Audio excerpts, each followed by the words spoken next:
Hi guys, welcome back to my channel. మనకు intermediate అర్హతతో central government సంబంధించిన సంస్థలో పర్మనెంట్ లోయర్ డివిజన్ క్లర్క్ పోస్టులు అయితే భర్తీ చేయడానికి గాను నోటిఫికేషన్ అయితే రావడం జరిగింది. దీనికి సంబంధించిన పూర్తి వివరాలు అయితే ఈ వీడియోలో ఎక్స్ప్లెయిన్ చేస్తాను. స్కిప్ చేయకుండా అయితే చూడండి. కొత్త వాళ్ళు ఎవరైనా వచ్చినట్టయితే లైక్ చేయండి, సబ్స్క్రైబ్ చేయండి గైస్.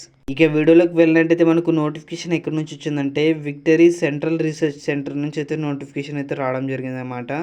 మనకు ఫిబ్రవరి 21 తేదీ అయితే నోటిఫికేషన్ అయితే వచ్చిందనమాట 2025. ఇక్కడ మీరు చూసుకున్నట్లయితే మనకు స్టార్టింగ్ డేట్ ఎండింగ్ డేట్ అయితే త్వరలో మనకు ప్రొవైడ్ అయితే చేస్తారన్నమాట. ఇక్కడ మీరు చూసుకున్నట్లయితే మనకు పోస్టులు, ఎడ్యుకేషన్ క్వాలిఫికేషన్ చూసుకున్నట్లయితే మనకు అసిస్టెంట్ పోస్ట్ చూసుకున్నట్లయితే శాలరీ చూసుకున్నట్లయితే ఇక్కడ 35,000 నుంచి 1,12,000 వరకు అయితే శాలరీ అయితే పే చేస్తారన్నమాట. ఇక్కడ మీరు చూసుకున్నట్లయితే ఏజ్ లిమిట్ 30 ఇయర్స్ అయితే దాటకూడదు అనమాట. 18 సంవత్సరాల నుంచి 30 సంవత్సరాలు అయితే ఉండాలన్నమాట. మనకు ఎడ్యుకేషన్ క్వాలిఫికేషన్ చూసుకున్నట్లయితే 3 ఇయర్స్ బ్యాచిలర్ డిగ్రీ చేసిన వాళ్ళు, ఏ డిగ్రీ చేసిన వాళ్ళైనా ఈ జాబ్కి అయితే అప్లికేషన్స్ అయితే పెట్టుకోవచ్చు అనమాట. అలాగే మీకు working knowledge of computer, MS office, power point ఇవైతే నాలెడ్జ్ అయితే ఉండాలన్నమాట. ఎంఎస్ ఆఫీసు, పవర్ పాయింట్ మీద అయితే మీకు నాలెడ్జ్ అయితే ఉండాలన్నమాట. ఇక నెక్స్ట్ అప్పర్ డివిజన్ క్లర్క్ చూసుకున్నట్లయితే మనకు శాలరీ చూసుకున్నట్లయితే 25,000 నుంచి 81,000 వరకు అయితే శాలరీ అయితే పే చేస్తారన్నమాట. ఏజ్ లిమిట్ చూసుకున్నట్లయితే 27 సంవత్సరాలు అయితే దాటకూడదు అనమాట. Must be from 18 to 27 years అయితే ఉండాలి. అంటే 18 సంవత్సరాల నుంచి 27 సంవత్సరాలు అయితే ఉండాలన్నమాట. ఇక నెక్స్ట్ ఎడ్యుకేషన్ క్వాలిఫికేషన్ చూసుకున్నట్లయితే ఏ డిగ్రీ చేసిన వాళ్ళైనా ఈ జాబ్కి అయితే అప్లికేషన్స్ అయితే పెట్టుకోవచ్చు. టైపింగ్ స్పీడ్ అయితే ఉండాలి. 35 వర్డ్స్ పర్ మినిట్కి అయితే మీరు టైప్ చేయాలన్నమాట. ఇంగ్లీష్ కూడా 30 వర్డ్స్ పర్ మినిట్కి అయితే టైప్ చేయాలన్నమాట. ఇక next lower division clerk post చూసుకున్నట్టయితే మనకు శాలరీ చూసుకున్నట్టయితే 19,000 నుంచి 63,000 వరకు మధ్యలో అయితే మనకు శాలరీ అయితే పే చేస్తారన్నమాట. ఇక్కడ నాట్ ఎక్సీడ్ 27 ఇయర్స్ అంటే 27 ఇయర్స్ అయితే దాటకూడదు అనమాట ఏజ్ లిమిట్. ఇక్కడ మీరు చూసినట్లయితే 18 సంవత్సరాల నుంచి 27 సంవత్సరాలు అయితే ఉండాలన్నమాట. మొత్తం మనకు 4 పోస్టులు అయితే భర్తీ చేస్తున్నారు. ఇక్కడ మీరు చూసినట్లయితే ఎడ్యుకేషన్ క్వాలిఫికేషను ఇంటర్మీడియట్ పాస్ అయిన వాళ్ళందరూ ఈ జాబ్కి అయితే అప్లికేషన్స్ అయితే పెట్టుకోవచ్చు గైస్. 12th class pass. ఇక్కడ మీరు చూసినట్లయితే ఇంటర్మీడియట్ పాస్ అయిన వాళ్ళందరూ ఈ జాబ్కి అయితే అప్లికేషన్స్ అయితే పెట్టుకోవచ్చు. టైపింగ్ స్పీడ్ చూసుకున్నట్లయితే 35 వర్డ్స్ పర్ మినిట్కి అయితే మీరు ఇంగ్లీష్ అయితే టైప్ చేయాలన్నమాట. అలాగే 30 వర్డ్స్ పర్ మినిట్కి హిందీ టైప్ చేసే వాళ్ళైనా ఈ జాబ్కి అయితే అప్లికేషన్స్ అయితే పెట్టుకోవచ్చు. ఇక నెక్స్ట్ మనకు చూసుకున్నట్లయితే అప్లికేషన్ ఫీ చూసుకున్నట్లయితే అసిస్టెంట్ పోస్ట్కి గాను, అలాగే upper division clerk, lower division clerk post చూసుకున్నట్లయితే యుఆర్, ఈడబ్ల్యూఎస్, ఓబీసీ వాళ్ళకి అయితే 2,000 అయితే పే చేయాలన్నమాట.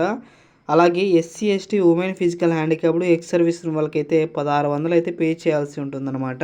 ఇక నెక్స్ట్ అప్లై చేసుకునే వాళ్ళు ఏ డాక్యుమెంట్స్ సబ్మిట్ చేయాలంటే డేట్ ఆఫ్ బర్త్ సర్టిఫికేట్ అయితే మీరు సబ్మిట్ చేయాల్సి ఉంటుంది. అలాగే క్యాస్ట్ సర్టిఫికేట్ అయితే ఎస్సీ అయినా ఎస్టీ అయినా క్యాస్ట్ సర్టిఫికేట్ అయితే మీరు సబ్మిట్ అయితే చేయాలన్నమాట. అలాగే మీరు ఎడ్యుకేషన్ క్వాలిఫికేషన్ సర్టిఫికేటు, అలాగే మార్క్స్ షీటు, అలాగే డిగ్రీ సర్టిఫికేటు అయితే సర్టిఫికేట్స్ అయితే పెట్టాల్సి ఉంటుందన్నమాట. MS office, power point, computer applications ఆ సర్టిఫికేట్ కూడా మీరు సబ్మిట్ అయితే చేయాలన్నమాట. వర్క్ ఎక్స్పీరియన్స్ కూడా మీరు సర్టిఫికేట్ ఉంటే ఆ సర్టిఫికేట్ కూడా మీరు సబ్మిట్ చేయాల్సి ఉంటుందన్నమాట. నెక్స్ట్ మనకు ఎగ్జామ్ రిక్రూట్మెంట్ ప్రాసెస్ చూసుకున్నట్లయితే ఎలా సెలెక్ట్ చేస్తారంటే ఇక్కడ మీరు చూసుకున్నట్లయితే మనకు ఎగ్జామ్ అయితే కండక్ట్ చేస్తారన్నమాట. అసిస్టెంట్ పోస్ట్ గాను చూసుకున్నట్లయితే మనకు కంప్యూటర్ బేస్డ్ టెస్ట్ అయితే ఉంటుంది. ఇక్కడ టాపిక్స్ చూసుకున్నట్లయితే ఇంగ్లీష్ లాంగ్వేజ్, జనరల్ నాలెడ్జ్, అలాగే ఇంక్లూడింగ్ కరెంట్ అఫైర్స్, అలాగే general intelligence and reasoning, computer aptitude, quantity aptitude 20 questions ఉంటాయి. 20 మార్క్స్కి మొత్తం మనకు 100 క్వశ్చన్స్కి 100 మార్క్స్కి అయితే ఉంటుందన్నమాట. మొత్తం మనకు 90 మినిట్స్ అయితే ఎగ్జామ్ అయితే ఉంటుందన్నమాట. అలాగే మీకు స్కిల్ టెస్ట్ అయితే ఉంటుంది. కంప్యూటర్ ప్రొఫిషియన్సీ టెస్ట్ అయితే ఉంటుందన్నమాట. Word plus Excel sheet, generation of slides etcetera ఇలాంటివి అయితే మీకు స్కిల్ టెస్ట్ అయితే కండక్ట్ చేస్తారన్నమాట. అలాగే పవర్ పాయింట్ ప్రజెంటేషన్ కూడా మీకు ఉంటుంది. 20 మార్క్స్కి అయితే కండక్ట్ చేస్తారన్నమాట. 60 మినిట్స్ పాటు ఈ ఎగ్జామ్ అయితే ఉంటుంది స్కిల్ టెస్ట్. ఇక next upper division clerk post, lower division clerk post చూసుకున్నట్టయితే మనకు ఎగ్జామ్ ప్యాటర్న్ ఎట్లా ఉంటుందంటే కంప్యూటర్ బేస్డ్ టెస్ట్ అయితే ఉంటుందన్నమాట. ఇక్కడ టాపిక్స్ చూసుకున్నట్లయితే English language, general knowledge including current affairs, అలాగే general intelligence and reasoning, computer aptitude, quantity aptitude 100 questions ఉంటాయి. 100 మార్క్స్కి 90 మినిట్స్ అయితే మనకు ఎగ్జామ్ అయితే ఉంటుందన్నమాట. అలాగే మీకు కంప్యూటర్ బేస్డ్ టైపింగ్ టెస్ట్ అయితే ఉంటుంది. 35 వర్డ్స్ పర్ మినిట్‌కి మీరు ఇంగ్లీష్ అయితే టైప్ చేయాలనమాట. 30 వర్డ్స్ పర్ మినిట్‌కి హిందీ టైపింగ్ అయితే చేయాలనమాట. ఈ రిటెన్ టెస్ట్ అలాగే స్కిల్ టెస్ట్ కండక్ట్ చేసి మిమ్మల్ని అయితే సెలెక్ట్ చేస్తారన్నమాట. ఇక నెక్స్ట్ ఎవరెవరు ఈ జాబ్‌కి అప్లికేషన్స్ అయితే పెట్టుకోవచ్చు అంటే ఇక్కడ మీరు చూసుకున్నట్లయితే the applicant must be A citizen of India, అంటే ఇండియా వాళ్ళు ఎవరైనా కానీ జాబ్‌కి అయితే అప్లికేషన్స్ అయితే పెట్టుకోవచ్చు గైస్.